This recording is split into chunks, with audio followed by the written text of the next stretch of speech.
இயேசுவின் நாமத்தினாலே உங்கள் அனைவரையும் நான் வாழ்த்துகிறேன். நாம் ஒருவர் சந்திப்பதில் நாம் உயிரோடு இருப்பது தேவனுடைய சுத்த கிருபை. ஸ்ரீகன் பைபிளை கத்த நன்றி சொல்றேன். சொன்னப்பன் ஐயா உள்ளிட்ட தேவ ஊழியர்கள் மற்றும் கத்துடைய பிள்ளைகள் என்னுடைய நன்றியை தெரிவித்துக் கொள்கிறேன். உங்கள் நேரத்தில் பொன்னான நேரத்தில் நீங்கள் இங்கே செலவு பண்ணும்படியாய் வந்ததற்கு கர்த்தர் உங்களை ஆசீர்வதிப்பாராக. நம்ம தொடர்ந்து 5வது சபை குறித்து ஆய்வு செய்து வரோம். போன வகுப்புல என்ன ஆய்வு செய்ய ஞாபகம் இருக்கா?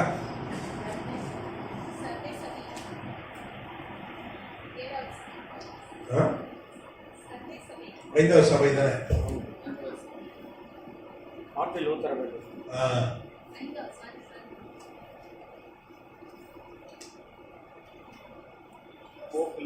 Church history.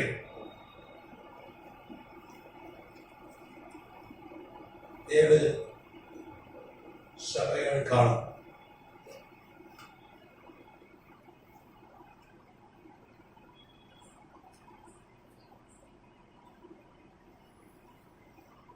அதில் எத்தனை சபை பார்த்தோம்? சர்தை, இங்கிலீஷ்ல சார்டேஸ். காலம் வந்து 1080 1500 முதல் அப்புறம்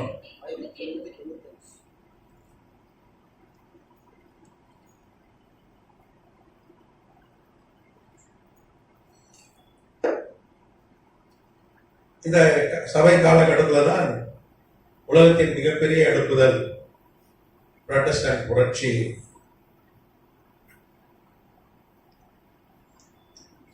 ஏற்பட்டது. கதராமதிலே சொந்தம் ஒரு மார்ட்டின் லூதர் என்கிற ஒரு ரோமன் கேத்தலிக் சாமியார். அவங்க அப்பா பெரிய என்ன ஆயுஷ் செய்தோம்.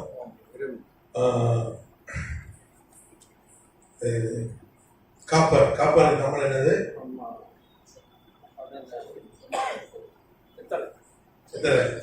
செம்பு. அவங்க அப்பா சொந்தமா செம்பு வெட்டி எடுக்கிற ஒரு சுரங்கம் வைத்திருந்தா. மிகப்பெரிய பணக்காரன் பையன். அவங்க அப்பா பெரிய அரசியல்வாதி. பணக்கார மாத்திரம் இல்ல, பெரிய அரசியல் புள்ளி. அவருக்கு ஆசை பசங்களாம் லாயர் ஆகணும். இவருக்கும் ஆசை. மார்ட்டின் தான் முதல் மகன், நிறைய பிள்ளைங்க. லாயருக்கு அந்த காலம் ரொம்ப மரியாதை. போய் லாயருக்கு மரியாதை தான் இல்லை. லாயரை கண்டா எல்லாம் மரியாதை கொடுக்குறாங்க. இன்னைக்கு அன்னைக்கு லாயருக்கு ஒரு பெரிய மரியாதை இந்த காலம். இப்போ எல்லாம் நீட்டு பரீட்சை எழுதணும், எம்பிபிஎஸ் படிக்கணும் தான் எல்லாம் ஆசைப்படணும். நான் எம்பிபிஎஸ் படித்த பிறகு தான் தெரியுது ஏன்டா படித்தோம். ஏன்னா எம்பிபிஎஸ் படித்து முடித்தோடனே ஒரு 5000 20,000 தான் சம்பளத்துக்கு வேலை கிடைக்குது. அப்புறம் எம்டிஓ எம்எஸ்ஓ படித்தாதான் கொஞ்சம் ஒரு 1 லட்ச ரூபா சம்பளம் வாங்க முடியும். அப்போ ப்ராக்டிஸ் பண்ணிட்டா எல்லா டாக்டருக்கும் கூட்டம் வருதா? ஓட்டுற டாக்டர்லாம் எனக்கு தெரியும். அப்போ ஆனால் இன்ஜினியரிங் படிக்கிறவன் என்ன பண்ணுறான்? 1.5 லட்சம் 2 லட்சம் சம்பளம் வாங்கிடலாம். மாசத்துக்கு ஒரு தடவை ஃபாரின் போயிட்டு வரான். அடிக்கடி போறான். நீங்க ஏர்போர்ட் போய் பார்த்தா எல்லாம் டவுசரா போட்டுக்கிட்டு கட் பண்ணி போட்டு போறான். தூக்கிட்டு எங்க போற? அமெரிக்கா போறான்றான். அப்படிதானே? பொதுவாக பிள்ளைங்கள போறோம், கோட் சூட் போட்டு போவான், வெளிநாட்டுக்கு போவேன். ஆனால் அவனுக்கு அடிக்கடி போய் செழிச்சு போச்சு. அடிக்கடி இந்த ஐடியில் இருக்கவங்க போயிட்டு வந்துட்டு இருக்காங்க. அப்போ இது ஒரு மோகம். எம்பிபிஎஸ் மேல ஒரு மோகம். கோடியாயிரம் டாக்டர் ஆக்கிட்டா. அன்னைக்கு ஒரு டாக்டர் அம்மா பேட்டி கொடுக்குறாங்க. என் பையனுக்கு பொண்ணே தர மாட்டேங்க, ஒன்றும் கிடைக்க மாட்டேங்குது. நீங்க டாக்டர்ன்றீங்க, பொண்ணு கிடைக்கல. இப்போ டாக்டர் பொண்ணு கூட கிடைக்க மாட்டேங்குது போல இருக்கு. நான் ஒரு டாக்டர் தான் தேடுவேன். ஒரு டாக்டர் இன்னொரு டாக்டர் தான் தேடுவான், கிடைக்க மாட்டேன். சரி, அன்னைக்கு அதே மாதிரி லாயர் தான் ரொம்ப மோகம். இவருக்கு ரொம்ப ஆசை. மார்ட்டின் லூதருக்கும் எப்படியாவது லாயர் ஆயிடணும்னு ரொம்ப ஆசை. அவரு லாயர் சேர்ந்து படிச்சுட்டார். படிச்சு லா பிராக்டிஸ்க்கு போக ஆரம்பிச்சார், கோர்ட்டுக்கு போக ஆரம்பிச்சார். அந்த காலத்துல இன்னைக்கு லாயர்லாம் நல்லா காஸ்ட்லி கார் வச்சிருக்காங்க. ஹைகோர்ட் போய் பார்த்தீங்கன்னா லாயருடைய காரணம் பார்த்தீங்கன்னா எல்லாம் விலை வந்த காராக இருக்கும். ஆடி பென்ஸ்லாம் யாரும் வச்சிருப்பாங்க, லாயர் வச்சிருப்பாங்க. அன்னைக்கு கார்லாம் கிடையாது, குதிரை வச்சா பெரிய பணக்காரன் அன்னைக்கு 16ஆம் நூற்றாண்டுல. அப்போ ஒரு குதிரையில அட்வொகேட் பிராக்டிஸ்க்கு கோர்ட்டுக்கு போயிட்டு திரும்பி வரும்போது ஒரு இடியை ஒரு மேல டம்மன் விழுந்துச்சு. ஒரு மின்னல், நம்மளாம் இடி விழுந்துச்சுன்னு சொல்றோம். மின்னல், ஃபர்ஸ்ட் மின்னல் வந்து தாக்கம். மின்னல் தான் ஒருத்தர் என்ன பண்ணிடும், எரிச்சிடும். மின்னல் வந்து அதிக அழுத்தம் உள்ள ஒரு மின்சாரம். அது வந்து ஒருத்தர் மேல வந்தா கருகிடும். அவனால ஒரு மின்னல் வந்து அடிச்சுட்டு கொத்தனு கீழே விழுந்த குதிரையோட குடிச்சு பார்த்தா ஒன்றும் ஆகல. அப்பதான் அவருடைய வாழ்க்கையின் வந்து நோக்கம் மாறிச்சு. அது வரைக்கும் அட்வொகேட் ஆகிற பெரிய லாயரா இருப்பேன்னு சொன்ன ஆளை கத்த என்ன பண்ண, இதுவும் வழி இல்லை, உனக்கு நான் வேற வழி வச்சிருக்கேன், எல்லாம் வக்கீல்னா நீயும் வக்கீல் ஆகணும்னு போயிட்ட, அதுவும் ஏன் வழி இல்லை, நான் உனக்கு தனி வழிய வச்சிருக்கேன். எபிரேயர் நீங்க 11:8 வாசிங்கன்னா இஸ்ரேல் ஜனங்களுக்கு ஒரு வழியை கர்த்தர் செங்கடலை உண்டாக்கினார். அதுல அவங்க போய் அவர்கள் காப்பாற்றப்பட்டார்கள், ரட்சிக்கப்பட்டார்கள், ஆசீர்வதிக்கப்பட்டார்கள். அதே வழியில எகிப்தியர் போன போது அந்த வழி அவங்களுக்கு மரண வழியா மாறி போச்சுன்னு வேற சொல்லுது. அப்ப நீ அடுத்த வழி, அடுத்த ஆகணும்னு எல்லாம் போன, நீயும் அதே மாதிரி நீ போன. அதனால கர்த்தர் ஒரு இடிய மின்னலை மாற்றி தூதர் மேல போட்டு அவனுடைய வழியை கர்த்தர் திருப்பினார். அல்லேலூயா. அது உன் வழி இல்லையா, உனக்குன்னு ஒரு தனி வழியை வச்சிருக்கேன். உன் மூலமா தான் ஒரு பெரிய எழுப்புதல் இந்த உலகத்துல கோடிக்கணக்கான மக்கள் விக்கிரக ஆராதனையிலிருந்து விடுபடுகிற ஒரு பெரிய எழுப்புதல் உண்டாக்குன்னு சொல்லி நம்மள ஒரு மின்னல் அடிச்சார் கர்த்தர், ஒரு இடியை போட்டார்.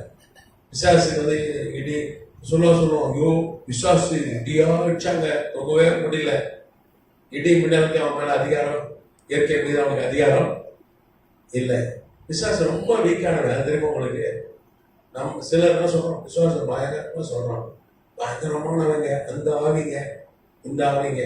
ஆதாம் கிட்ட இருந்த அந்த அதிகாரத்தை ஏமாத்தி வஞ்சித்து வச்சுட்டு அதை வச்சுதான் என்ன பண்றான், கொஞ்சம் ஒரு கீசீர் வேணுமா. அந்த காலத்துல சென்னையில் நான் சென்னை வாசிதான், ஒரு அரை பிளேடை வச்சே கீசீர் வேணும் அப்படிமா. அப்படின்னா ஒரு பிளேடை காமிச்சு தட்டுவான். வாய் தான் பயங்கரமா இருக்கும், வாயில எல்லாம் பற்றிடுவோம். அதே மாதிரி பிசாசு அப்படிதான், ஒரு பிளேடை வச்சுட்டு நம்ம எல்லாம் கீசீர் வேண்டாம், அவன் பயப்படுவான். அவன் இயற்கை மீது அவனுக்கு அதிகாரம் இல்லை, மழை மீது அதிகாரம். ஐயோ ஊழியத்துக்கு போனேன் பிரதர், விசுவாசி மழையை கொண்டு வந்து ஊழியத்துக்கு போதபடி தடுத்து நிறுத்தினான் பிரதர் அப்படின்னு சிலர் எழுந்து சாட்சி சொல்லுவாங்க. பார்த்துருக்கீங்களா? இயற்கை மீது அவனுக்கு அதிகாரம் இல்லை. அவன் ஒரு சின்ன பொடிப்பைய, ஒன்றும் கிடையாது, கொஞ்சம் பள்ளமா இருக்கு அவனுக்கு. அவன் வஞ்சிக்கிறவன், மோசம் போக்குறவன், ரொம்ப நயவஞ்சனை. நம்மளே என்ன பண்ணிடுவான், நம்ம கையை வச்சு நம்ம கண்ணை குத்த வச்சிருவான். ஆதாம என்ன செஞ்சான், ஏவாள் என்ன செஞ்சான், பழத்தை பறிச்சு சாப்பிட வச்சு அவங்க கையினாலே அவங்க கண்ணை குத்தும்படி செஞ்சுட்டான். அப்படிதானே? ஆதாம் மாத்திரம் பாவம் செய்யலைன்னா இன்னைக்கு மரணமே இருந்திருக்காரு. நமக்கு என்னாலும் பரலோகம் தான், நித்திய ஜீவன் தான், சாவு இருந்திருக்காது, வயசா இருக்காது, முடி வெள்ளையா இருக்காது, தலை சொட்டா இருக்காது, டை வாங்குற காசு மிச்சம், ஆஸ்பத்திரி செலவு கிடையாது, இந்த மழை வெள்ளம் கிடையாது, புயல் கிடையாது. நோவா காலத்து வரைக்கும், நோவா முதல் மழை வர வரைக்கும் புயலே கிடையாதுல்ல. இன்னைக்கு புயல் அமெரிக்க விஞ்ஞானி வரைக்கும் கழிச்சான். இப்போ ஒரு புயல் வருது, அது என்ன புயல்? பெஞ்சலா ஃபிங்கர். அவன் வரைக்கும் கிடைக்க முடியல. சொல்றான், ரைட்ல இண்டிகேட்டர் போட்டு லெப்ட்ல வண்டி போற மாதிரி, அது ரைட்ல போற மாதிரி போக லெப்ட்ல போகுது புயல். முன்னாடி அடிச்சதுங்க 12 மணி நேரம் கடல் ரெண்டுங்க, புயலை காணோம், ஒழிஞ்சிச்சு. அதுக்கப்புறம் 12 மணி நேரம் கழிச்சு திருப்பி நகருது. விழுப்புரம் பயங்கர சேதங்க. விழுப்புரம், கடலூர், கிருஷ்ணகிரிலாம் பயங்கரமான செய்தி. அங்கே நம்ம தேவ ஊழியர்கள் இருக்கிறாங்க. அவங்ககிட்ட செய்திகள், அவங்க அனுப்பின வீடியோ ஃபோட்டோலாம் பார்க்கும்போது அப்படியே ரொம்ப மனதுக்கு ரொம்ப கஷ்டமா இருக்கு. பெரிய சேதம். நம்ம கர்த்தர் சென்னையை காப்பாற்றினாங்க. அதே சமயத்தை அடிச்சதுன்னா அங்கேயே காரு பஸ்ஸு கிஸ்ஸு வண்டிகளை அடிச்சுட்டு போயிட்டு அங்கேயே ஏறக்குறைய ஒரு மாடி தண்ணி ஓடுது. இங்கெல்லாம் வந்ததுதான் என்ன கதையா இருக்கும். அங்கெல்லாம் கிராமங்கள் எங்க பார்த்தாலும் காலி நிலம், தண்ணி ஓடிடும். நம்ம ஊர் மாதிரி எங்க பார்த்தாலும் காங்கிரீட் ரோடு, மண்ணே கிடையாது.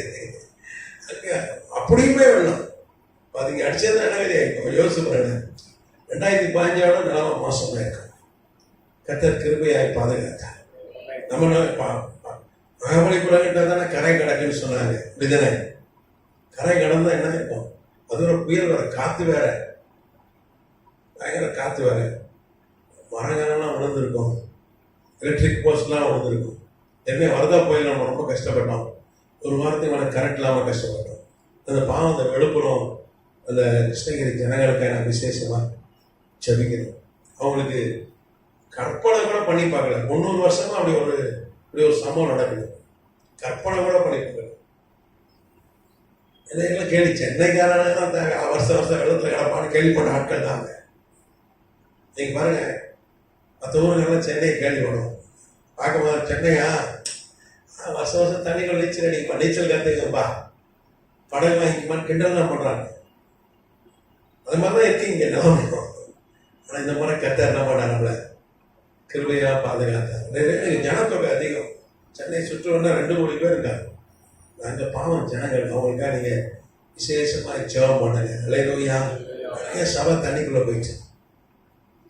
அவங்க ஆம்பிளிஃபயர், ஸ்பீக்கர், மைக்கு எல்லாம் கருவியெல்லாம் போயிடுச்சு. அவுட்டாயி தண்ணி போனால் என்ன ஆகும்? அவ்வளோ கஷ்டப்பட்டு வாங்கியிருப்பாங்க. எத்தனை வருஷம் உடைய சேமிப்பா இருக்கும். அவங்களுக்காக விசேஷமா ஜெபம் பண்ணுங்க. அல்லேலூயா.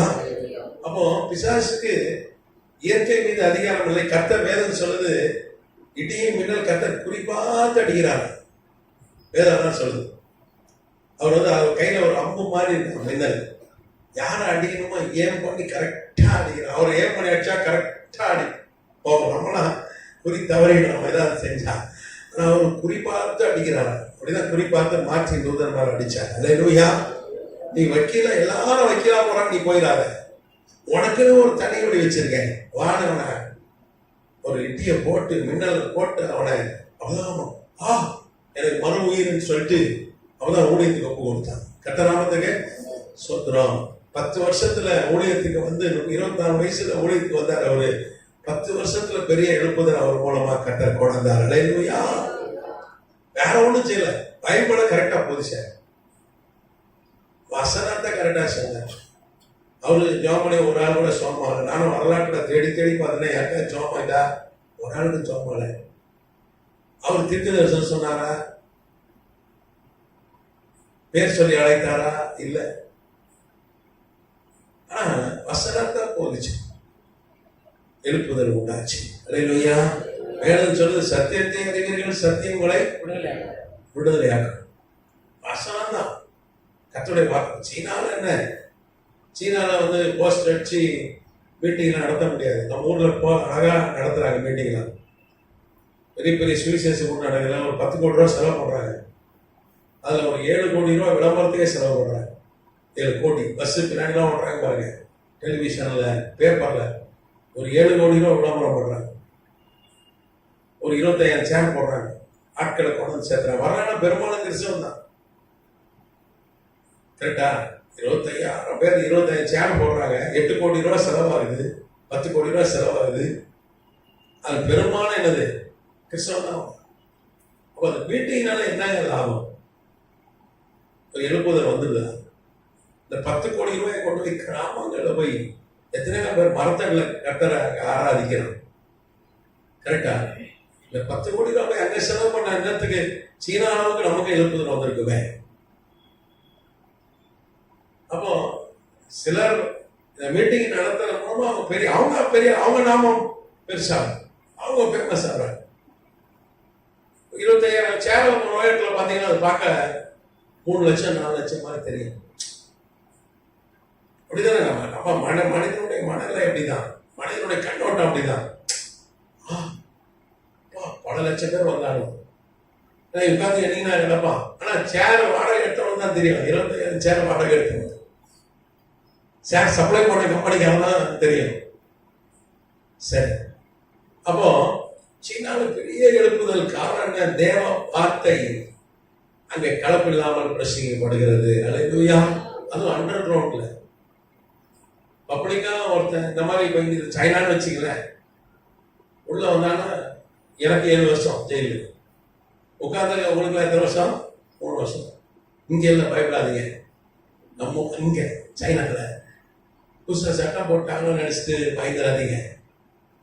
சைனாவில் ஏற்கனவே கம்யூனிஸ்ட் ஆட்சிக்கு வர்றதுக்கு முன்னாடி இருந்த ரோமன் கேத்தலிக் சபைகள், அந்த புராட்டஸ்டன்ட் சபைகள்லாம் அப்படியே நீங்க கண்டினியூ பண்ணலாம். புதுசாக ஆள் சேர்க்கக்கூடாது, சிலுவை அடையாளத்தை எடுத்துடணும், வசனங்களை செலுத்தலையும் எங்கேயும் எழுதக்கூடாது, எடுத்துடணும் வசனத்தெல்லாம். அதுக்கப்புறம் நீங்க என்ன பிரசங்கம் பண்றியோ, ஏன்னா கேமரா வச்சு என்ன பண்ணுவோம், நாங்கள் வாட்ச் பண்ணுவோம். அங்கே இருக்கிற அரசு அதிகாரிகள் அங்கே என்ன பிரசங்கம் பண்ணுறாங்களோ சர்ச்சில் அதை வாட்ச் பண்ணுறாங்க. அப்படி ஆரம்ப காலத்தில் இந்த சபையெல்லாம் நீங்கள் தொடர்ந்து நடத்துங்க, இந்த கண்டிஷன் நடத்துன்னு விட்டாங்க. ஆனால் நான் சொல்வது ஆவிக்குரிய சபைகள் தான் எங்கே நடக்குது? பூமிக்கு அடியில், அண்டர் கிரவுண்டில், ரகசியம்.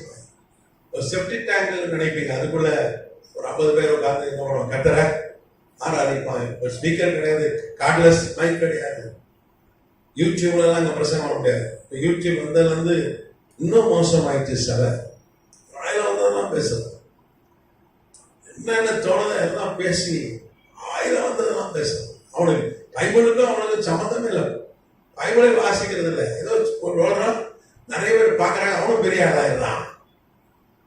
நம்ம எப்படி நம்ம அளவு என்னன்னா ஒருத்தர் ஃபேமஸ் ஆகிட்டா போதும், அவன் பெரிய ஊழியக்காரன். கரெக்டா? அவனுக்கு பைபிள் தெரிந்தாங்க என்ன பார்க்கறது இல்லை. சாத்தான கூட நீங்க வருஷத்துக்கு ஒரு நாள் வணங்கினாங்க அப்படின்னு அவன் சொன்னா கூட கரெக்டு தான். அவரு 365 நாள் வணங்க சொன்னாரு, 364 நாள் இயேசு வணங்க சொல்றாரு, ஒரு நாள் தானே சாத்தான வணங்க சொல்றாரு. அவன் நம்மளால செய்வான். பிரபலமான ஆள் என்ன சொல்றானோ அதுதான் செய்வோம். நீங்க ஆயிடுச்சு. பிரபல ஊழியர்லாம் சினிமா தியேட்டருக்கு போயிட்டு அவனுக்கு நாங்க பாப்கார்ன் தின்னுக்கிறோம், இந்த சினிமாவுக்கு வந்தோம்னு போய் பேஸ்புக்ல போட்டோ போடுறான். அதை நம்ம பார்த்து ஆமே அல்லேலூயா கர்த்தருக்கு மகிமையில இந்த கிற்கார பையன்கள் லூசுன்னு போடுறான். நீங்க பாத்துருக்கீங்களா? பெரிய ஊழியர்கள் போட்டோ தியேட்டருக்கு நாங்க போனோம், இந்த மாநில சினிமா பார்த்தோம், போனதை பாத்துருக்கீங்களா? யாரெல்லாம் பாத்தீங்க? பாத்துருக்கீங்க? இதெல்லாம் நடக்காம கிடக்கு. எப்படி எழுப்புதல் வரோம்? எழுப்புதல். அதனாலதான் ஆண்டவர் சொன்னார், லவோதிகேய சபை காலத்துல நம்ம இருக்கிறோம், நம்ம வாந்தி பண்ணி போடுவேன்றார். அவருக்கு அருவருப்பா இருக்கும். இந்த சபை எப்படி இருக்கு? வாந்தி, ஒரு அருவருப்பு, தானாவே வாந்தி. நம்ம ஆண்டவரே சொல்ற வாந்தி பண்ணி. அந்த மாதிரி காலகட்டத்துல லவோதிகேய சபை காலத்துல நாம் இருக்கிறோம். அல்லேலூயா. அப்போ கர்த்தர் ஒரு எளிய ஊழியக்காரனை, ஒரு பெரிய வல்லமை கிடையாது, வரங்கள் கிடையாது, வானத்துல இருந்து அக்னி இறக்கல, பேசவே அழைக்கல. நம்ம இந்தியாவில் ஊழியங்கள்ல சாட்சி சொல்ல கூப்பிடுறாங்க. எனக்கு குருட்டு கண்ணு சுகமாயிட்டு ஒரு ஆள் சொல்லி சாட்சி சொல்லி கேட்டிருக்கீங்களா? செவிட்டு காது திறந்துட்டு கேட்டிருக்கீங்களா? என்ன சாட்சி கேட்குறீங்க? எனக்கு கால் வலிச்சதுங்க, சரியாயிடுச்சு, இடுப்புல கொஞ்சம் வலி இருந்ததுங்க, சரியாயிடுச்சு, அப்படிதான் சொல்றான். இப்ப ஆதி அப்போஸ்தலர் கால எழுப்புதல் வல்லமை, அந்த அற்புதங்கள்லாம் எங்கே? அன்னைக்கு செத்து போன ஆட்கள் உயிரோட எழுந்தாங்க. சீனால இருக்கு. இன்னைக்கு சீனால விசுவாசிகள் ஜாமனை செத்து போன உயிரோடு எழுப்புறாங்க. ஒரு 10 கோடிக்கு அதிகமான ஆட்கள் செத்து போன உயிரோடு எழுப்புறவங்க இருக்காங்க. ஒரு அமெரிக்க மிஷனரி போய் ஒரு கணக்கு எடுத்துட்டு வந்திருக்காரு. இப்போ 10 கோடிக்கு அதிகமான ஆட்கள் ஜாப் பண்ணி செத்து போன ஆட்கள் உயிரோடு எழுப்பியிருக்காங்க. எத்தனை நாமத்துக்கு ஏன் தெரியுதா? ஒரே ஒரு தையல் மிஷின் கொடுக்குறான், அதை லைவ்ல போடுறான். இன்னைக்கு லைவ்ல ஒரு ப்ரோக்ராம் போச்சு, பாத்தீங்கன்னா நான் பார்த்தேன், நானும் பார்த்தேன். அது லைவ்ல தையல் மிஷின் கொடுக்காங்க, கோடி கணக்கில் கலெக்ஷன் பண்ணிட்டாங்க. அங்கே செய்யணும் தையல் மிஷின் கொடுக்க, அதை லைவ்ல கொடுக்க காமிக்க. இதான் இருக்கு. இன்னைக்கு நம்ம நம்ம ஜாப் பண்ணோம், எழுப்புதலுக்காக நாம் ஜெபிக்கணும். அல்லேலூயா. மார்ட்டின் லூதர் மாதிரி ஒரு ஊழியக்காரன் நீங்க பார்க்கவே முடியாது. கோடிக்கணக்கான மக்கள் அன்னைக்கு மரியாதை வணங்கினார்கள், சிறை வணக்கம் செய்தார்கள், தேவதூதர் வணக்கம், புனிதர் வணக்கத்தை விட்டு வெளியே வந்தாங்க. செத்தாலும் பரவாயில்ல, ரத்த சாட்சியா மறிச்சாலும் பரவாயில்ல வந்தாங்க, ஒரு வைராக்கியத்தோடு வந்தார்கள். ஜெயிலுக்கு போனாலும் பரவாயில்ல. புராட்டஸ்டன்ட் புரட்சி ஏற்பட்ட பிறகு ஒரு 5 கோடி பேர், 5 கோடி கர்த்தருடைய பிள்ளைகள் கொல்லப்பட்டிருப்பாங்க. ரத்த ஆறு ஓடிச்சு. டெய்லி 1 லட்சம் 1.5 லட்சம் பேர் கொல்லப்பட்டார்கள். ஆனாலும் பரவாயில்ல, மார்ட்டின் லூதர் என்ற ஒரு மனிதனை கர்த்தர் எழுப்பினார். அல்லேலூயா. இந்த காலத்துல தான், அதுதான் போன வகுப்புல நம்ம பார்த்தோம். இந்த காலகட்டத்தில் தான் 1525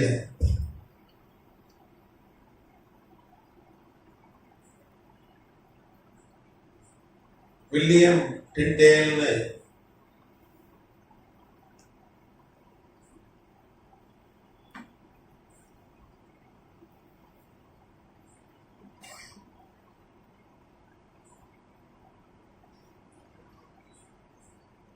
ஒரு இங்கிலீஷ்காரர், ஒரு வெள்ளக்காரர். நீங்க மாதிரி அவரை பாட்டு கர்த்தர் பெரிய காரியங்களை செய்தார். முதல் பைபிளை, ஆங்கில பைபிளை அச்சடித்து வீடுகள் தோறும் போய் சேர்க்கிற காரியத்தை கர்த்தர் வில்லியம் டிண்டேலை கொண்டு செய்தார். நீங்க பாத்தீங்கன்னா அன்னைக்கு பைபிள் எல்லாம் அழிச்சிட்டாங்கன்னு சொல்லி நம்ம பார்த்தோம். வேத புஸ்தகங்கள் அழிக்கப்பட்டு விட்டது, எரிக்கப்பட்டு விட்டது. ஒரே ஒரு பைபிள் மாத்திரம் துருக்கி தேசத்துல இஸ்தான்புல் அப்படின்னு ஒரு நகரத்துல இன்னைக்கும் ஒரு இஸ்தான்புல் இருக்கு. அன்னைக்கு கான்ஸ்டான்டினோப்பிள் அந்த அந்த பட்டணம் பேரு, துருக்கியுடைய தலைநகரம். அங்க ஒழித்து வைக்கப்பட்டது. அந்த பைபிள் தான் ஜான் விக்லிஃப் என்கிற இங்கிலாந்து சில ஊழியர்காரர்களை ஒப்படைக்கப்பட்டு அதுதான் மொழிபெயர்க்கப்பட்டு நமக்கு கையில பைபிளா கிடைச்சிருக்கு. கர்த்தராமத்துக்கு ஸ்தோத்திரம்.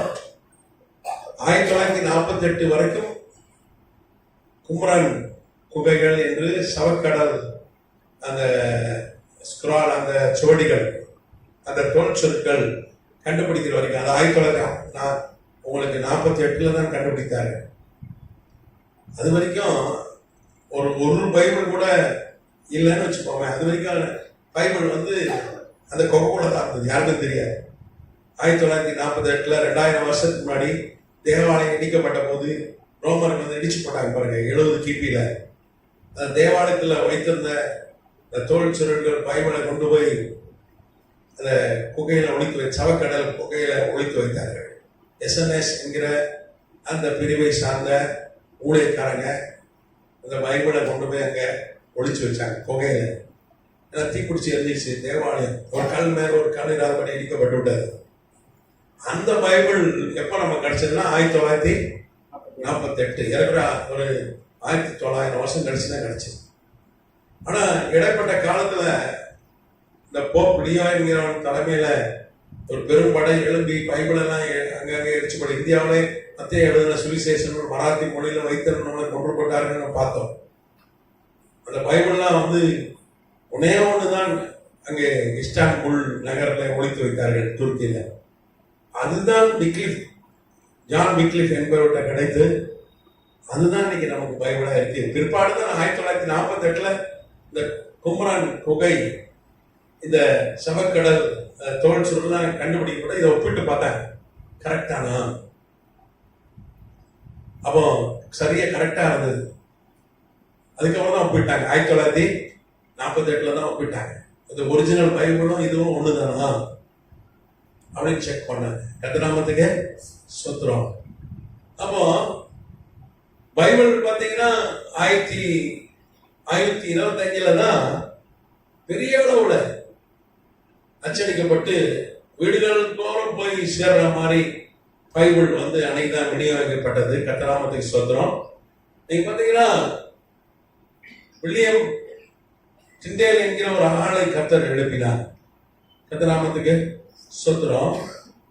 நீங்க பாத்தீங்கன்னா கர்த்தருக்காக வைராக்கியம் உள்ள ஒரு தேவ ஊழியக்காரர். அவரெல்லாம் பார்த்தீங்கன்னா ஒரு 42 வயசுல மறிச்சு போயிட்டார்.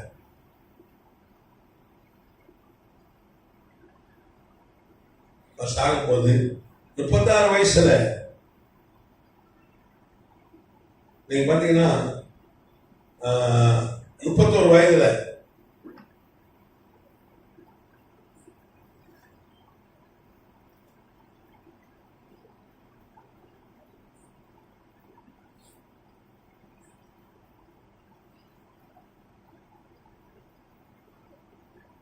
ஆங்கில பைபிளை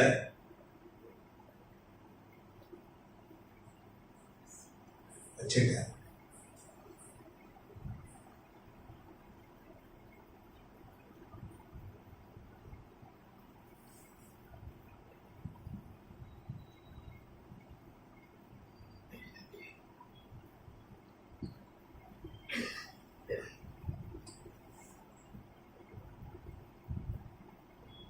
வெளிப்படுத்தின விசேஷம்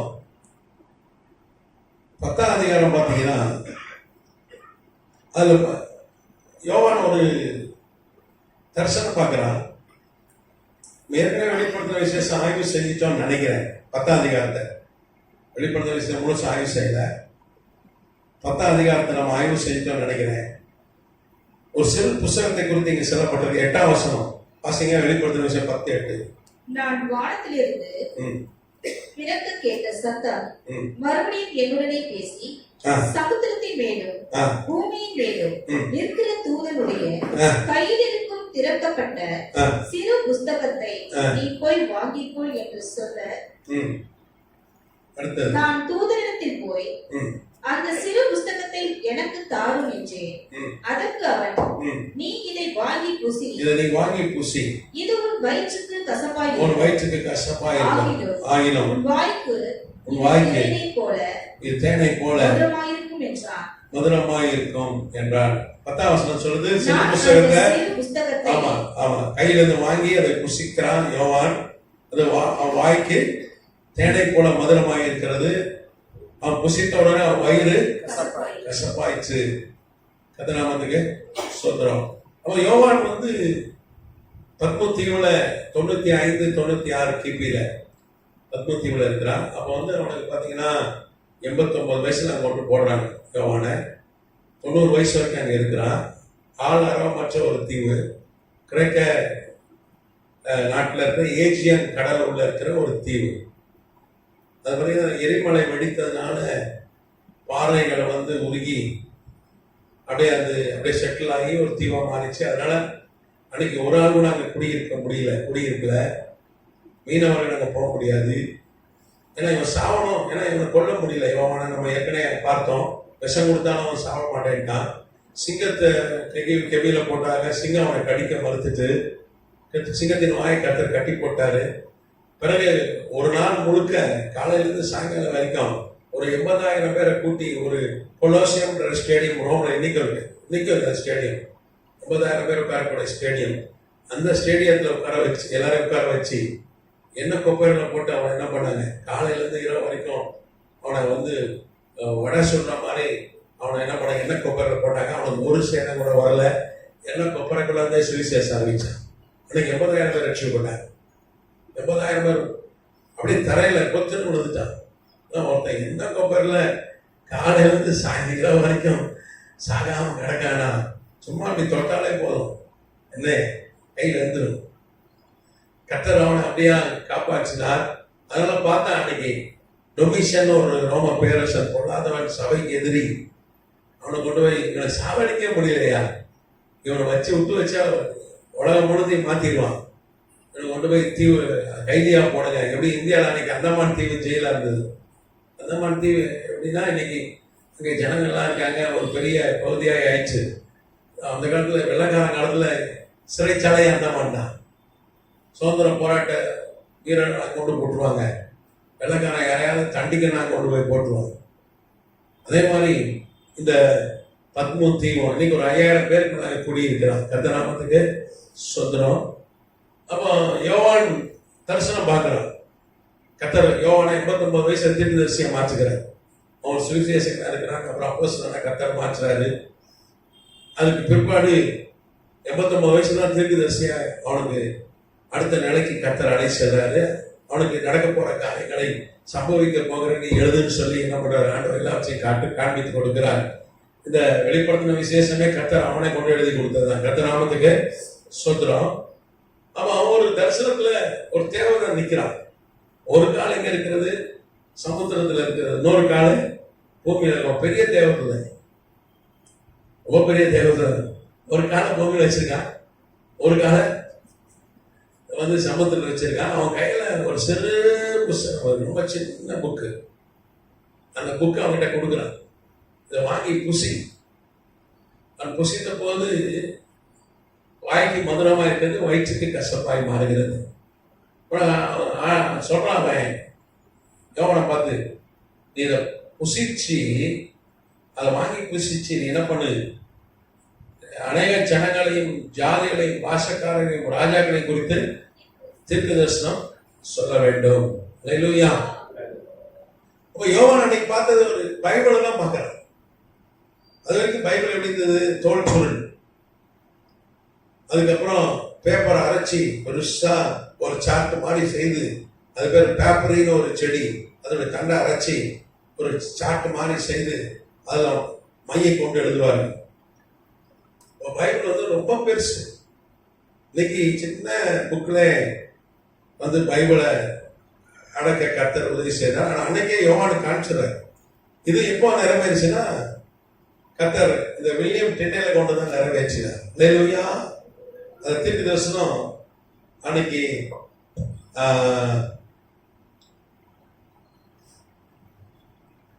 95 கிபியில உரைக்க சொல்ல தீர்க்க தரிசனம் எப்படி எப்போ நிறைவேறுச்சுன்னா 1525 கிபியில நிறைவேறுச்சு. அப்போ 1420 வருஷம் கழிச்சு.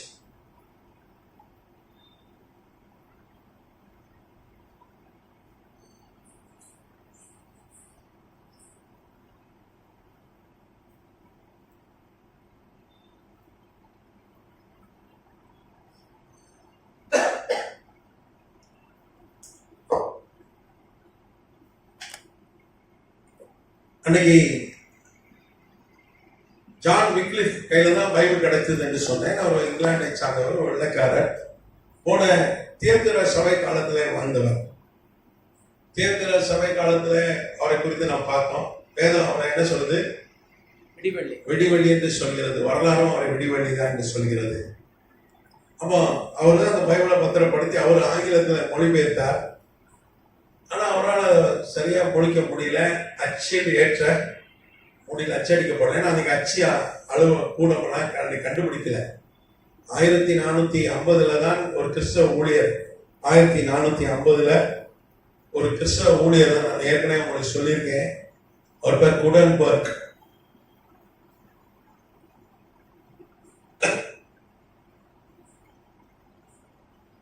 நாம் அவரை விஞ்ஞானி என்று சொல்கிறோம்.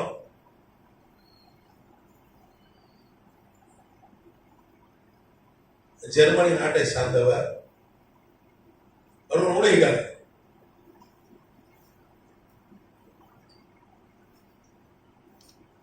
ஜெர்மனி நாட்டை சார்ந்தவர். அவரு பிரிண்டிங் பிரஸ் அவர் தான் முதல் உருவாக்கினார். கர்த்தர் நாமத்துக்கு ஸ்தோத்திரம். அந்த பிரஸ் தான் வசீகரன் வாழ்க்கை என்ன பண்ண 18ஆம் நூற்றாண்டுல 1706 அந்த பிரஸ் தான் இங்க கொண்டு கப்பலில் கொண்டு நமக்கு கர்த்தர் அவர் மூலமாய் தமிழ் பைபிளை அச்சடித்து கொடுத்தார். இந்திய மொழியில பைபிள் அச்சடிக்கப்பட்டது. இந்தியாவிலே முதல் அச்சடிக்கப்பட்டது பைபிள் தான். கர்த்தர் நாமத்துக்கு ஸ்தோத்திரம். உலகத்திலே முதல் அச்சடிக்கப்பட்டது பைபிள் தான். அப்போ இவரு ஜான் வில்லியம்ஸ் வாழ்ந்த நாட்கள்ல பிரஸ் கிடையாது. ஆனா அவர் மொழிபெயர்த்தார். நீங்க பாருங்க, ஒரு நாளைக்கு ஒருத்தர் வேகமா எழுதுனா 40 பக்கம் தான் எழுத முடியும். காலையில உட்கார்ந்து இதை சாப்பிட்றதுக்கு மாத்திரம் கொஞ்சம் நேரத்தை ஒதுக்கிட்டு வெளிச்சம் இரவு வரைக்கும் எழுதுவாங்க, சூரியன் அஸ்தமம் வரைக்கும் எழுதுவாங்க. அன்னைக்கு 40 பக்கம் எழுதுவாங்க. பைபிள் 40 பக்கம் தான். பைபிள் எத்தனை பக்கம்? 1500 வச்சுங்களேன், 1500 பக்கம். அப்போ ஒரு ஆள் ஒரு பைபிளை எழுதுறதுக்கு எவ்வளோ நாள் ஆகும் யோசிப்போம். காலையில சூரியன் எழுந்து கொண்டு தலைக்கு தண்ணியை ஊத்திட்டு குளிச்சுட்டு உட்காந்து எழுத ஆரம்பிப்பாரு. சாப்பிடாம உட்கார மாட்டான், ரெஸ்ட் எடுக்காம எழுதுவாங்க. அப்படிதான் எழுத மாட்டான். எப்படின்னா 2 வருஷத்துக்கு வரைக்கும் கெட்டு போயிடும், தோல் சுருள் அழிஞ்சிடும். அதனால காப்பி எடுத்துக்கிட்டே இருந்தாங்க. அன்னைக்கு ஜெராக்ஸ் கிடையாது, போட்டோ கிடையாது, பிரிண்டிங் மிஷின் கிடையாது. இன்னைக்கு நம்ம ஆசீர்வதிக்கப்பட்ட ஒரு காலகட்டத்தில் வாழ்ந்து கொண்டிருக்கிறோம். இல்லையா? எல்லாமே நம்மளே வந்து வீட்டில் ஒரு பிரிண்டர் வச்சுக்கிறோம். இல்லைன்னா கூட நம்ம செல்போன்ல எல்லாம் டவுன்லோட் பண்ணி பிரிண்ட் எடுத்துக்கணும். பிரிண்டிங் சார்ஜஸ்லாம் ரொம்ப குறையுது. கரெக்டா? அன்னைக்கு அப்படி இல்லை. ஒரு பிரச்சனை இல்லாத காலத்துல அவர் பைபிளை மொழிபெயர்த்தாரு. ஆனா அவரால் அச்சடித்து வெளியிட முடியல. என்ன பிரஸ் கிடையாது. கையில எவ்வளவுதான் எழுதி கொடுக்கிறது. கர்த்தர் வில்லியம் டிண்டேலை எழுதினார். 31 வயதுல அந்த ஜான் வில்லியம்ஸால முழுக்க அதை சரியா டிரான்ஸ்லேட் பண்ண முடியல. அந்த வேலையை முடிக்க முடியல. அந்த வேலையை கர்த்தர் வில்லியம் டிண்டேலை கொண்டு முடித்து கொடுத்தார். அல்லேலூயா. இவர் யாருன்னா நம்ம மார்ட்டின் லூதருடைய சிஷ்யர். அவரை பின்பற்றி வந்தவர். ஒரு புராட்டஸ்டன்ட் ஊழியக்காரர். எத்தனாமத்துக்கு சொந்தம். 10,000 காப்பி அடிச்சார். முதல் 10,000 பைபிள் அச்சடிக்கப்பட்டதை போது 10,000 காப்பி அடிச்சு ஃபர்ஸ்ட் புதிய ஏற்பாடு அச்சடிச்சார். அச்சடித்து வீடுகள் தோறும் கொண்டு போய் பைபிளை சேர்த்தார். நீங்க பாருங்க, அன்னைக்கு பைபிள் வாசிக்கணும்னா ரொம்ப கஷ்டம். ஏன்னா அன்னைக்கு ரோம பேரரசு போப்மார்கள் ஆளுகை செய்கிறார்கள், உலக ஆளுகை. அதனால பைபிள் படிச்சாலே கொண்டுருவாங்க. ஒரு ஆள் பைபிள் வச்சாலே கொண்டுருவாங்க. அப்போ பைபிளே கஷ்டம் படிக்கிறது. அப்படியே பைபிள் படிக்கிறத ரொம்ப தேடி ரொம்ப அலைஞ்சு தெரிஞ்சு கஷ்டப்பட்டு எங்கேயோ ஒரு மறைவிடத்துல வைத்திருப்பார்கள், அங்க போய் படிக்கணும். அதனாமத்துக்கு சொந்த இன்னைக்கு செல்போன்ல படிச்சிடணும். செல்போன்ல பைபிள் வந்துச்சு நமக்கு. 2000 டிஜிட்டல் காப்பிக்கு மேல செல்போன்ல லேப்டாப்ல பைபிள் இருக்கிறது. 800 கோடி எச்சரிக்கப்பட்ட பைபிள் இருக்கு. அன்னைக்கு அப்படி கிடையாது. பைபிள் வாசிக்கிறது ரொம்ப கஷ்டம். ஆனா அந்த காலத்துல தாவி சொன்னா இரவும் பகலும் கர்த்தருடைய வேதத்தில் தியானமா இருக்கேன் மனுஷன் பார்க்க. அதனால ஆண்டவர் சொன்னாரு தாவித இருதயத்துக்கு ரொம்ப கஷ்டம் பைபிள் படிக்கிறது. அன்னைக்கு சர்ச்சில் தான் இருக்கும் பைபிள். தேவாலயத்திலே ஜெபாலயத்துல தான் இருக்கும். போனோம், போய் அங்க படிக்கணும். தோல் சுருதான் இருக்கும், பெருசா இருக்கும். கரெக்டா? நோ பேப்பர் பிரிச்சு படிக்கிற பைபிள் படிக்க முடியாது. தோல் சுருள் இருக்கும், பெருசா இருக்கும்.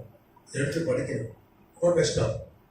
அந்த காலத்துல அவன் இரவு பகலும் கர்த்தருடைய வார்த்தையை வாசித்து என்ன பண்ணா தியானிக்கிறவனா இருந்தான். அவன் சொன்னா அநேகமாயிரம் பொன்வெளி காட்டும் நீங்க எனக்கு விளம்பிட வேதம் எனக்கு நலம் அப்படின்னு சொன்னான்.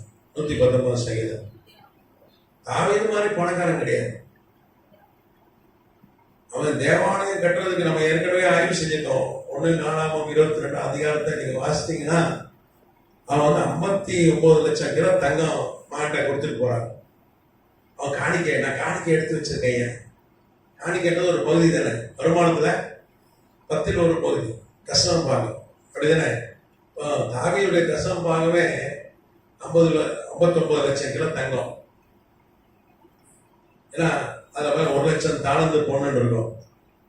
நீங்க பாருங்க, 1 லட்சம் ஒரு தாளந்துக்கு வந்து 59 கிலோ. அந்த முதல் தேவாலயம் கட்டுமான காலத்துக்கு முன்பாக ஒரு நாணயத்தில் ஒரு தாளந்து மதிப்பு 59 கிலோ. பிறகு இந்த ரோமர் காலத்துல ஒரு தாளந்துன்றது 38 கிலோ மாறிடுச்சு. அவங்க மாற்றி அமைச்சிட்டாங்க யூனிட்ஸ். அது அன்னைக்கு 59 கிலோ. அப்போ 1 லட்சம் தாளந்து பொண்ணுன்னா எவ்வளோ ஆச்சு? 59 லட்சம் கிலோ.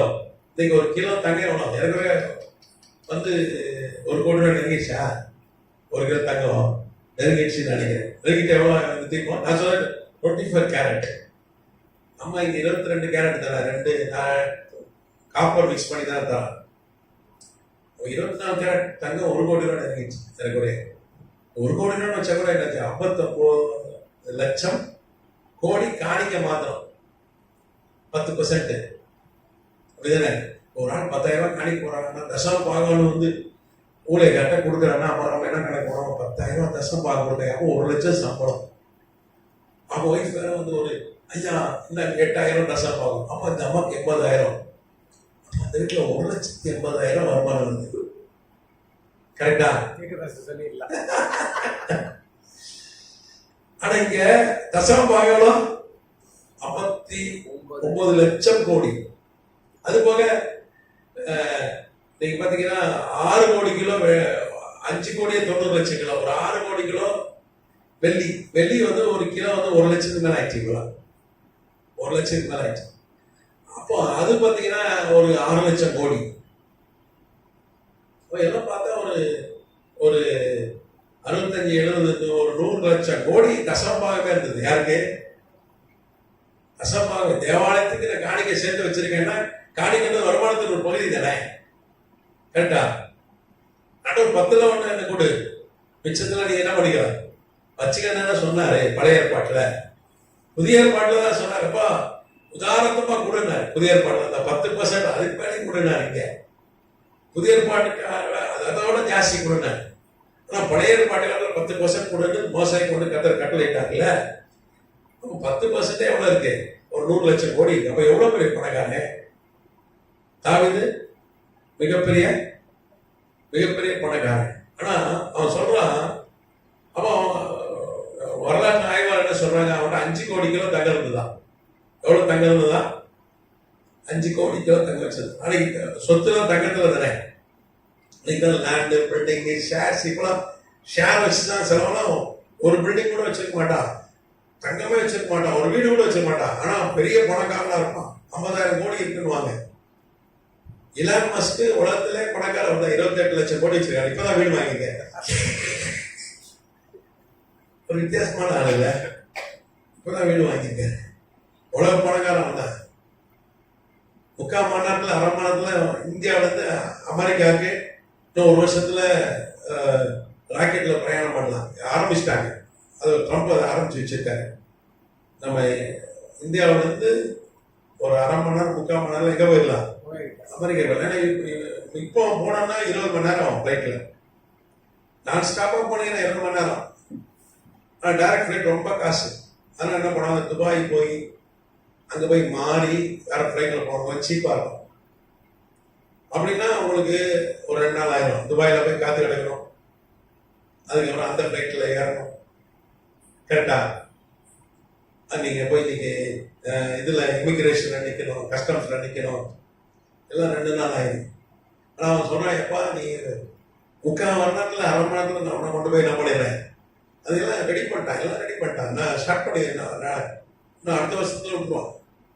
எத்தனாவதுக்கு சோதனை. இப்பதான் அவனை வீடு வாங்கியிருக்கான்.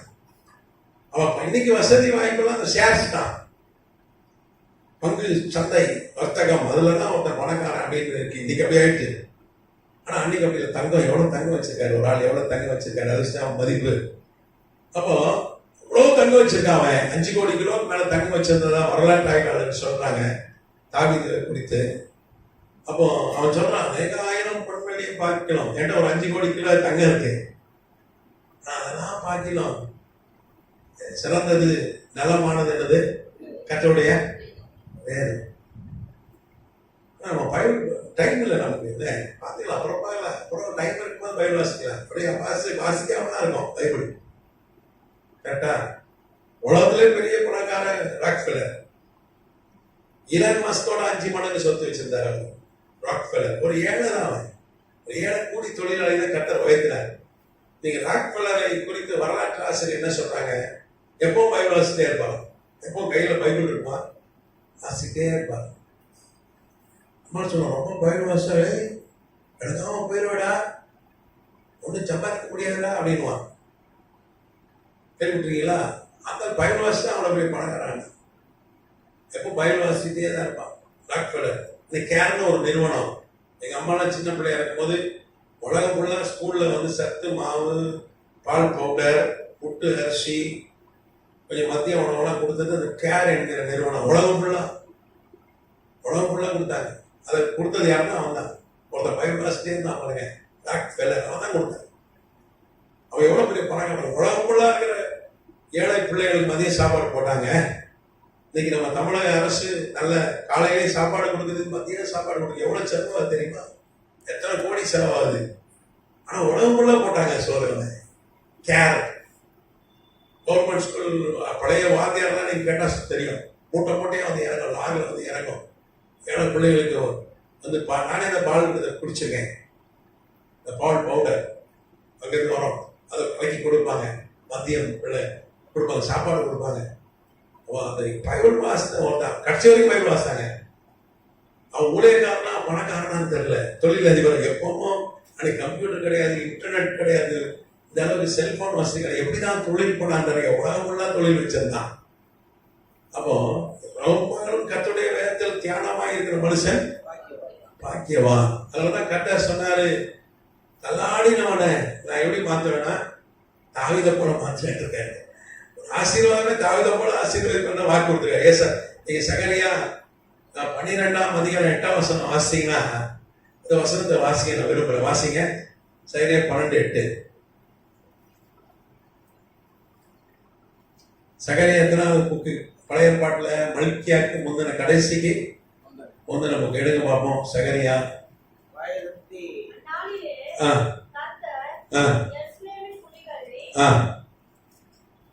கரெக்டா வாசிங்க. அவர்களில் தள்ளாடினவன் அந்நாளிலே தாவீதை போல இருப்பார். தாவீது குடும்பத்தார் அவர்களுக்கு முன்பாக தேவனை போலும் கர்த்தருடைய தூதனை போல இருப்பார்கள். ஆண்டவர் எப்படி ஆசீர்வதிப்பேன் சொல்றாரு? தள்ளாடினவனை தாவீதை எப்படி இருப்பானோ அந்த மாதிரி உன ஆசீர்வதிப்பேன். அது மாதிரி ஆசீர்வதிப்பேன். அது நம்ம கொடுத்த வாக்கு. அப்போ ரொம்ப வேதத்தை வாசனால அவ்வளவு பெரிய பேர் வாங்கிட்டான், அவ்வளவு பெரிய உயர்ந்த நிலையை அடைஞ்சிட்டான். கர்த்தர் நாமத்துக்கு ஸ்தோத்திரம். அப்போ இந்த வில்லியம் டிண்டேல் காலத்துல பைபிள் வாசிக்கிறது ரொம்ப கஷ்டம். அவருக்குள்ள ஒரு தரிசனத்தை ஆண்டவர் கொடுத்தார். பைபிளை அச்சடித்து வீடுகள் கொண்டு பைபிளை சேர்க்கணும். இன்னைக்கே ட்ரம்ப் என்ன சொல்றாரு? ஒரு 10-15 நாள் மணி பேசுறாரு, கையில ஒரு பைபிள் வச்சுட்டு பேசுறாரு. அமெரிக்கால வீட்டுல எல்லா வீடுகளும் பைபிள் இருக்கணும், பைபிள் இல்லாம போயிட்டு நான் அதை செய்வேன், எல்லா வீடுகளையும் கொண்டு போய் பைபிளை சேர்ப்பேன் எப்ப சொல்றாரு? இப்போ சொல்றாரு. ஆனா 1525 அந்த வேலையை செய்தார் வில்லியம் டிண்டேல். ஏறக்குறைய 500 வருஷத்துக்கு முன்னாடி. கரண்ட் இல்லாத காலம், இவ்வளவு வசதி இல்லாத காலம். அந்த காலகட்டத்துல அவசரமா ஏதாவது செய்ய சொன்னா தந்தி தான் அடிக்கணும். அந்த தந்தி கூட போய் சேர்றதுக்கு உடனே போகாது, அது சில மணி நேரம் ஆகும். அப்படிப்பட்ட காலகட்டத்துல அப்ப தந்தி கூட இல்லை, தந்தி வசதி கூட இல்லை. அப்படிப்பட்ட காலகட்டத்துல அவர் வீடுகள் தோறும் கொண்டு என்ன பண்ணார்? பைபிளை சேர்க்கிற ஒரு ஊழியத்தை கர்த்தர் அவருக்கு கொடுத்தார். பெரிய ஊழியம். அன்னைக்கு கூட பெரிய எதிர்ப்பு. போப்மார்கள் ஆளுகிறார்கள் உலகத்தை. ரோம பேரரசு சபை கொடுக்கிறது, பைபிளை எரிச்சு போடுறது, பைபிள் அச்சடிக்கூடாது, மொழிபெயர்க்க கூடாது கட்டளை. எங்க பார்த்தாலும் கண்காணிக்கிறார்கள். ரொம்ப மோசம். ஆனா மறைவிடத்துல இருந்து அதை மொழிபெயர்த்து அச்சடிச்சார். அச்சடிக்கிறது எவ்வளவு கஷ்டம் தெரியுமா? உலகத்தையும் தெரிஞ்சிடும். ஒருத்தன் புக் அடிக்கிறான்னா கண்டுபிடிச்சிடுவாங்க, ஈஸியா கண்டுபிடிச்சிடுவாங்க. ரோம ராணுவம் சுத்திக்கிட்டே இருக்கு. இவரு அச்சடித்து அன்னைக்கு ஹென்றி எட்டுன்னு ஒரு அரசன், அவன் போப்பால் நியமிக்கப்பட்ட இங்கிலாந்து அரசன், போப்புக்கு கைப்பாவாங்க. அவன் தான் என்ன பண்ணான்? இவருக்கு எதிராக எழும்பினான். போப்பு தலைமையில வந்து அவனை போப்பு கட்டளையிட்டான். அவன் தான் எழும்பினான்.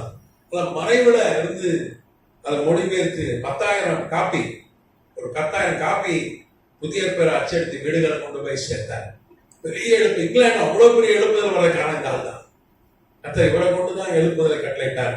இங்கிலாந்துல இருந்து வந்த மிஷினரிமார்கள் தான் நம்ம இந்தியாவில் நிறைய ஊழியம் செஞ்சாங்க. ஆஸ்பத்திரி கட்டுறது, ஸ்கூல் கட்டுறது. இங்கிலாந்துல வந்த புராட்டஸ்டன்ட் மிஷினரிமார்கள் நிறைய ஆப்பிரிக்கால போய் ஊழியம் செஞ்சாங்க. ஆப்பிரிக்கால போய்லாம் ஊழியம் செஞ்சது வந்து நிறைய பல நாடுகள்ல சுவிசேஷமே அறிவிக்கப்பட நாடுகள்ல இங்கிலாந்து மிஷினரிமார்கள் போய் பெரிய ஊழியம் செய்தார்கள். அது காரணம் கர்த்தர் இவரை கொண்டு ஒரு 10,000 பைபிள் அச்சடிக்க செய்து அந்த வீடுகளை கொண்டு போய் சேர்த்தார்கள். இன்னைக்கு ஈஸி பைபிள் அச்சடிக்கிறது. ஒரு ஃபோன் பண்ணி சைனாவில் ஒரு கம்பெனிக்கு ஆர்டர் போட்டீங்கன்னா அச்சடிச்சு என்ன பண்ணிடுவான்? பாஸ்டர் கிட்டே அடிச்சுக்கலாம். சைனாலாம் ரொம்ப சீப்பு பைபிள் அச்சடிக்கிறது, அதெல்லாம் பைபிள் அச்சடிக்கிறாங்க. ஒரு காலம் இந்தியாவில் அச்சடிச்சாங்க, அப்புறம் பைபிள் இப்போ அச்சடிக்கிறது இல்லை. சைனாவில் ஆர்டர் கொடுத்துறாங்க. சைனாவில் என்ன பண்ணா சீப்பாக அச்சடி கொடுக்குறான். இங்கே வந்துடும் பாஸ்டர், பணம் அமிச்சிங்கன்னா மெயில் போட்டிங்கன்னா அச்சடிச்சு கொடுத்துருவோம் பைபிளை. ஆனால் அன்றைக்கு அப்படி அல்ல. சீனாவில் பைபிள் அச்சடிக்கிறான், ஆனால் பைபிளை யாரும் படிக்க விடாதாங்க. அவன் தொழிலுக்கு அதை அச்சடிக்கிறது, ஆனால் அதை வந்து பைபிளை யாரும் கொடுக்கக்கூடாது, அங்கே அப்படி சட்டம். அப்போ ஒரு வில்லியம் டிண்டேலை கர்த்தர் எழுப்பி 1525 அவர் 31 வயதுல ஆங்கில முதல் அச்சடிக்கப்பட்ட வெளியிடப்பட்ட ஆங்கில பைபிள் அவரை கொண்டுதான் கர்த்தர் செய்தார். அல்லேலூயா. இந்த ஆங்கில பைபிள் தான் உலகம் ஃபுல்லா போய் எழுப்புதலை உண்டாக்கிச்சு. கர்த்தர் நாமத்துக்கு ஸ்தோத்திரம். எங்க பார்த்தா இங்கிலீஷ் பைபிள் அப்படிதானே. அப்ப ஆங்கில பைபிள் அவ்வளவு எழுப்புதலுக்கு காரணம் கர்த்தர் இந்த வில்லியம் டிண்டேல பயன்படுத்த சர்தை சபை காலத்துல வாழ்ந்தவர். அதுக்கப்புறம் பார்த்தீங்கன்னா போப்பு உடல் அவருக்கு மரண தண்டனை வீசுறார். நாளைக்கு உலக சாம்ராஜ்யமா ரோம சாம்ராஜ்யம் இருக்கு, அது ஆளுகையில போப்புமார்கள் இருந்தார்கள், நம்ம வரலாறு பார்க்கிறோம். வில்லியம் டிண்டேல வந்து ஹென்றி என்கிற ஒரு அரசன் தான் கைது பண்றான். இந்த ஹென்றி யாருன்னா இங்கிலாந்துடைய அரசன். 42 வயசுல இந்த ஹென்றி தான் என்ன பண்றான், அவளை கழுத்தை நெறித்து அந்த கழுத்தை இறுக்கி கொலை செய்து ஒரு மரண தண்டனை போப்பு விதிக்கிறாரு. அதை ஹென்றி நிறைவேற்றுகிறான். கர்த்தநாமத்துக்கு ஸ்தோத்திரம். 42 வயசுல அவர் கொல்லப்படுகிறார். அவரு சாகும்போது எல்லாரும் ஆயிரக்கணக்கான மக்கள் மத்தியில தான் அவருக்கு மரண தண்டனை நிறைவேற்றுகிறார்கள். ஏன்னா இவர் தேவ வந்து குற்றம் செஞ்சிட்டார், கர்த்தருக்கு ஆண்டவர் விரோதமா குற்றம் செஞ்சார், தேவ தூஷணம் பண்ணிட்டாரு. தேவ குற்றம் செஞ்சான்னு சொல்லிட்டு அவருக்கு மரண தண்டனை கொடுக்குறாங்க. அவரை வந்து தூக்கில் தொங்க விட்டுறாங்க. கழுத்தை ஏறி கொண்டுட்டு அதோட நிறுத்தல, அவரை தீ வச்சு அங்கேயே கொளுத்துறாங்க. அவர் தூக்கில் தொங்கும் போது ஒரு ஜெபம் பண்ணார். கடைசியா என்ன சொல்லி ஜெபம் பண்ணாங்க, ஆண்டவரே இந்த ஹென்றி எனக்கு மரண தண்டனை கொடுக்குற அந்த அரசன் போப்புடைய உத்தரவு பேர்ல எனக்கு மரண தண்டனை கொடுக்குறான், இவனுடைய கண்களை திறந்தரலாம் ஆண்டவரேன்னு சொல்லி தான் உயிர் போச்சு. 42 வயசுல கடைசியா தூக்கு கயிறுல தொங்கும் போது ஒரு ஜெபம் பண்றாரு. ஹென்றியை பார்த்தா ஜெபம் பண்ணார். அரசன் அங்க உட்கார்ந்துருக்கான், இங்கிலாந்து அரசன். அப்படியா உயிர் போச்சு அவன். ஆனா பாருங்க, கர்த்தர் அந்த ஹென்ரிய அவரை ரட்சித்தார். கர்த்தர் நாமத்துக்கு ஸ்தோத்திரம். ஹென்றி அவன் ரட்சிக்கப்படுறான். அவன் தான் நம்புறான். இவர் விட்டு சென்ற பணி அவன் தான் தொடர்ச்சியா செஞ்சு கிங் ஜேம்ஸ் வெர்ஷன் பைபிள் இருக்கு பாருங்க, அது கிரேட் பை. அவனும் அடிச்சு உலகம் ஃபுல்லா கொடுத்தான். போயான்ட்டான். அவன் விக்கிரகாரிலிருந்து என்ன பண்ணிட்டான், அவன் வந்து கிறிஸ்துவுக்குள் வந்துட்டான். அந்த ஹென்றி 8 என்ன பண்ண, இவர் விட்டு போன பணி அவன் செஞ்சான். கர்த்தர் நாமத்துக்கு ஸ்தோத்திரம். அப்போ ஒரு ஜெபம் பண்ணிட்டு தான் சாகுறாரு. ஹென்றியை ரட்சித்திருக்காண்டவர் அவர் கண்களை திறந்தவர்னு சொல்லிட்டு தான் சாகுறாரு. அந்த ஹென்றி தான் போப்பை முதல் எதிர்த்த அரசன். போப்பை யாராலும் எதிர்க்க முடியாது. அவன் எதிர்த்து அவன் தான் வந்து என்ன பண்ணான், விக்கிரகாரிலிருந்து கர்த்தர் அவனை மீட்டு அவனை கொண்டு தான் பைபிள் ஆயிரக்கணக்கான பைபிளை செலுத்து என்ன பண்ணான், அவன் கொடுத்தான். இந்த ஹென்றி என்கிற அரசன். கர்த்தர் நாமத்துக்கு ஸ்தோத்திரம். அப்போ இந்த காலகட்டத்தில் தான் பைபிள் ஆங்காங்க எல்லா இடத்துலையும் அச்சடிக்கப்பட்ட பைபிள் எல்லா இடத்துலையும் கொண்டு போய் கொடுக்கப்பட்டது, அங்கங்கே போய் சேர்ந்தது, ஆங்கில மொழியில மொழிபெயர்க்கப்பட்டது. கர்த்தர் நாமத்துக்கு ஸ்தோத்திரம். பெரிய எழுப்புதல் வந்துச்சு இந்த காலகட்டத்தில் தான். சர்தை சபை காலத்துல கர்த்தர் எப்படியாய் கிரியை செய்தார். கர்த்தர் சபையை எப்படியாய் வந்து கர்த்தர் ஆசீர்வதித்தார். கர்த்தர் நாமத்துக்கு ஸ்தோத்திரம். அது மாத்திரம் இல்லை, இந்த காலகட்டத்தில் தான், இந்த சபை காலகட்டத்தில் தான் அமெரிக்கான ஒரு நாடே உருவாச்சு. அது வரைக்கும் அமெரிக்கான ஒரு நாடே கிடையாது. அமெரிக்கான்ற நாடு வந்து இந்த சர்தை சபை காலகட்டத்தில் உருவாச்சு. சரி, இதை எழுதிட்டீங்களா? அழிச்சிடலாம். எல்லாம் எழுதிட்டீங்களா?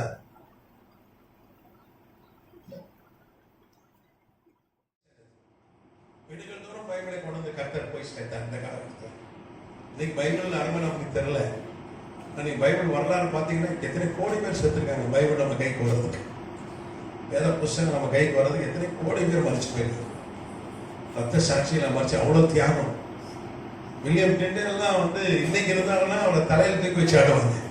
ஆனால் 42 வயசுல ரத்த சாட்சியை மறித்தார். பைபிளை வந்து இங்கிலீஷில் மொழிபெயர்த்து வந்து அதை வந்து வெளியிட்டவருக்கு மரண தண்டனை. கோடிக்கணக்கில் இங்கிலீஷ் பைபிள் இருக்கு. அது கர்த்தர் இவரை கொண்டு தான் செய்தார். அந்த நாமத்துக்கு சோத்திரம். அந்த வெளிப்படுத்தின விசேஷம் 10ஆம் அதிகாரம் தீர்க்க தரிசனம் இவரை கொண்டு தான் நிறைவேறிச்சு. சரி, எழுதிட்டீங்களா? போட்டோ எடுத்துக்கிறீங்க. இது விடுதலை வந்த மக்கள், புராட்டஸ்டன்ட் புரட்சி என்று சொன்னேன். புராட்டஸ்டன்ட் எழுப்புதல், கர்த்தர் மார்ட்டின் லூதரை எழுப்பினார். அப்படி கோடிக்கணக்கில் மக்கள் ரட்சிக்கப்பட்டாங்க. அவனெல்லாம் போப் வேட்டையாடினான். ரோம பேரரசனான போப் வந்து அவனை கொலை செய்யறதுக்கு எல்லா பக்கத்தையும் ராணுவத்தை ஏவனா, எல்லாரையும் வேட்டையாடினா. அப்படி ஸ்பெயின்லையும், இத்தாலியிலையும், சுவிட்சர்லாண்ட்லையும், இங்கிலாந்துலையும், அயர்லாண்ட்லையும், ஸ்காட்லாண்ட்லையும், ஜெர்மனிலையும், பிரான்ஸ்ல இந்த ஆட்கள்லாம் என்ன பண்ணாங்க, ரொம்ப துன்புறுத்தப்பட்டார்கள். இவங்க போப்பு அதிகாரமே இல்லாத ஒரு இடத்துல போய் குடியேறுவோம்னு சொல்லி அவங்க என்ன பண்ணாங்க, அங்கிருந்து புரட்டு போறாங்க. இங்க இருக்க முடியாது, நம்மளால போப் நம்மளை ரொம்ப கஷ்டப்படுத்துறாங்க. இருக்கிற செய்யும்படி திரும்பியும் மரியாதை வணக்கம், சிலை வணக்கம், திரும்பியும் தேவதூர் வணக்கத்தை கொண்டு போறான். இவங்கெல்லாம் வந்து விக்கிரகால விடுதலை ஆயிட்டாங்க. அப்ப இவங்கெல்லாம் வந்து கண் காணாத ஒரு இடத்துக்கு போயிருந்தோம். போகக்கூடிய ஆளுகையே இல்லாத ஒரு இடம். அன்னைக்கு பார்த்தீங்கன்னா ஆசியா, ஐரோப்பா, அதுக்கப்புறம் ஆப்பிரிக்கா, 3 கண்டங்கள்ல போகக்கூடிய ஆளுகை இருந்தது. அன்னைக்கு உலகம் அவ்வளவுதான். இவர்கள் வந்து 15ஆம் நூற்றாண்டுல கொலம்பஸ் ஒருத்தன், கொலம்பஸ் கேள்விப்பட்டிருப்பீங்க. அவன் தான் போய் அமெரிக்காவில் ஃபர்ஸ்ட் போறான். அமெரிக்கான ஒரு தேச ரீதியா நல்ல செழிப்பான ஒரு தேசம். அமெரிக்கா பெரிய செழிப்பான நாடு, அதிக பெட்ரோல் தான் கிடைக்கும். அரேபியாவோட அவங்ககிட்ட வந்து நிறைய பெட்ரோல், ஏன்னா அவனுக்கு பத்தல, நிறைய கார் வச்சிருக்கேன். அதனால தான் மற்ற இடத்துல இருந்து அவன் பெட்ரோல் வாங்குறான். அவன்கிட்ட நிறைய பெட்ரோல் இருக்கு, அவன்கிட்ட தங்கம் இருக்கு, எல்லா வளங்களும் அமெரிக்கா இருக்கு. அதனால தான் அமெரிக்கா பெரிய பணக்கார நாடு. இன்னைக்கு உலகத்துல பெரிய பணக்காரன் தான். அவன்கிட்ட கடன் வாங்காத நாடே இருக்காது. எல்லாரும் கடன் கொடுத்துக்கிட்டே இருப்பான்.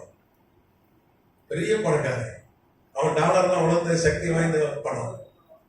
நம்ம ஒரு டாலர் வாங்கினா எனக்கு 85 ரூபா கொடுத்தாதான் நம்மளால ஒரு டாலரை வாங்க முடியும். நம்ம சுதந்திரம் அடைஞ்ச காலத்துல 1947 சுதந்திரம் அடைஞ்ச காலத்துல நம்ம 1 ரூபா கொடுத்தா ஒரு டாலர் வாங்கலாம். நம்ம 1 ரூபாயும் டாலரும் சமமா இருந்தது. 85 அடங்கு அவன் பணத்தோட நம்ம பணம் வந்து கீழே வந்துச்சு. அது ரொம்ப, அதுக்கான ஆட்சியாளர்கள் செய்த தவறு. கரெக்டா தானே இருந்தது. அன்னைக்கு 1 ரூபா அமெரிக்கா டாலர் 1 ரூபா வாங்கிடலாம். இந்தியா 1 ரூபா கொடுத்தா அன்னைக்கு 85 ரூபா கொடுக்க வேண்டியது. 85 மடங்கு வீழ்ச்சி. அதுவும் இப்போ ஒரு 10-15 வருஷமா இப்போ டபுள் ஆயிடுச்சு. இப்போ 10-15 வருஷமா இப்போ இருக்கிற ஆட்சியாளர்களுடைய பொருளாதார அந்த நிர்வாகம், அது நிமித்தம் ரொம்ப பிரச்சனை. இந்தியாவில் மிகப்பெரிய பிரச்சனை பொருளாதாரம் தான். பொருளாதார பிரச்சனை. நீங்க பாத்தீங்கன்னா இந்த காலகட்டத்தில், இந்த சந்தை சபை காலகட்டத்தில் தான் கர்த்தர் வந்து அமெரிக்கான்னு ஒரு நாடே உருவாக்குறாரு. இவெல்லாம் போய் குடியேறிக்கிறாங்க. எல்லா வெள்ளக்காரனும் நான் சொன்னேன், Germany, France, Italy, England, Ireland, Scotland, Spain போன்ற நாடுகளில் இருக்கிற வெள்ளக்காரன்லாம் ரட்சிக்கப்பட்டவனும் புராட்டஸ்டன்ட்லாம் அங்கே போயிட்டான். இந்த போப் தொல்லையே வேண்டாம். அப்படி போய் குடியேறினவங்க அங்கே செவ்விந்தியர்கள் இருந்தார்கள். லோக்கல் அந்த ட்ரைப்ஸ், அங்கே பழங்குடியினர் செவ்விந்தியர்கள் கேள்விப்பட்டிருப்பீங்க. அவங்க கொஞ்சம் பேர் இருந்தாங்க. அது பெரிய பூமி. இவங்க போய் என்ன பண்ணாங்க, போய் குடியேறி ஒரு நாடாயிடுச்சு. அதையும் உடலை வந்து இங்கிலாந்துக்காரன் அங்கே போய் பிரச்சனை பண்ணுறாங்க. இவரு அன்னைக்கு போப்மார்கள், இந்த பேப்பல் ஸ்டேட் கீழே இருந்தாங்க. அவங்க அங்கே போய் பிரச்சனை பண்ணுறாங்க. இவங்க யுத்தம் பண்ணி சண்டை போட்டு இங்கிலாந்து ஒரு சண்டை போட்டாங்க. இங்கே இருக்கிற வெள்ளைக்காரன் ரோம பேரரசில் போய் குடியேறினவங்க தான் அமெரிக்கர்கள். அங்கே அது தனி நாடு. அமெரிக்கர்கள் தான் அமெரிக்கா, அவங்க ரோமர்கள் தான் நாங்கள் அமெரிக்கான ஒரு நாடை சாதிச்சாங்க. எத்தனை நாமத்துக்கு சொத்துறோம். அப்போ நீங்க பார்த்தீங்கன்னா அமெரிக்கா குறித்து நிறைய ஆச்சரியமான காரியங்கள் இருக்கிறது. அமெரிக்காவும் ரோம் தான். அவங்க என்ன சொல்லி ஆரம்பித்த ஊழியக்காரங்க, சுவிசேஷகர்கள், பைபிள் வாசு ஜாம் பண்ணி அப்படிதான் அவங்க நாட்டை வந்து நிர்வாகம் பண்ணாங்க. எல்லாம் ஊழியக்காரங்க, எல்லாம் புராட்டஸ்டன்ட். அமெரிக்காவில் ஒரு ரோமன் கேத்தலிக் வந்து தலைவராக வர முடியாது. நீங்க பார்த்துருக்கீங்களா? இவருக்கு ட்ரம்ப் ஒரு ஒரு ரொம்ப ஆவிக்குரிய கிறிஸ்தவர், ஒரு கிறிஸ்தவன் ஒரு ப்ராட்டஸ்டன்ட் தான் வர முடியாது. அங்க ரோமன் கேத்தலிக் அமெரிக்காவில் ஜனாதிபதியாக வரவே முடியாது. அதில் ஒரே ஒரு ஆள்னா ஜான் எஃப் கென்னடி தான். ஒரு ஆள் தவிர்த்து யாருமே இது வரைக்கும் அமெரிக்கா வரலாறுல ஒரு ப்ராட்டஸ்டன்ட் அல்லாத யாருமே வரவே இல்லை. காரணம் அங்கே இருக்கிறவங்க ப்ராட்டஸ்டன்ட், இங்கேருந்து புறப்பட்டு போனவங்க. கர்த்தநாமத்துக்கு ஸ்தோத்திரம். அவங்க ஆரம்பிக்கும் போது என்ன சொன்னாங்க? நாங்கள் தான் உண்மையான ரோம், நாங்கள் தான் உண்மையான ரோம்னு சொல்லி ஆரம்பித்தாங்க. ரோம அந்த சட்டத்திட்டங்களை தான் அவங்க இன்னைக்கு அமெரிக்கா பின்பற்றுது. சரி, நமக்கு டைம் ஆயிடுச்சு. நீங்க பார்த்தீங்கன்னா அமெரிக்கா தலைநகரம் வாஷிங்டன் பேரு ரோமு தான். அதுவும் 7 மலை மேல் கட்டப்பட்டதான் வாஷிங்டன். வாஷிங்டன் நகரம் உலகத்தை ஆட்டி படைக்கிற அமெரிக்க தலைநகரம் வாஷிங்டன் 7 மலை மேல இருக்கு. அது உங்களுக்கு தெரியுமா? நம்ம பைபிள்ல 7 மலை மேல் இருக்கிற ஒரு பட்டணம் என்று ரோமா குறிக்கிறது. அதுவும் வெளிப்படுத்தின விசேஷம் 13ஆம் அதிகாரத்தில் சொல்லப்பட்டிருக்கு. ரோமபுரி வந்து ரோம சாம்ராஜ்யம் சாவுக்கேந்தமான காயம் ஏற்பட்டு அது விழுகிறது, மறுபடியும் அது உயிர் பெற்று வருகிறது. எல்லாரும் ஆச்சரியப்படுகிறார்கள். அந்த ரோமில் இருந்து அந்த கிறிஸ்து வருவான்னு சொல்லி வெளிப்படுத்தின விசேஷம் 13ல சொல்லப்படுது. அப்போ அந்த வீழ்ச்சியடைந்த ரோம் மறுபடியும் எழுப்புகிறதுனா அமெரிக்காவாத எழுப்பிருக்கு. அமெரிக்கா தான் இன்னைக்கு இருக்கிற ரோம். சரி, அது ஏன் அது ரோம், அதுக்கான ஆதாரம் என்னன்னு நம்ம அடுத்த வகுப்புல பார்க்கலாம். ரொம்ப டைம் ஆயிடுச்சு. இந்த கேள்வியும் தான் நீங்க கேளுங்க. இந்த கேள்விகள் இருக்கா?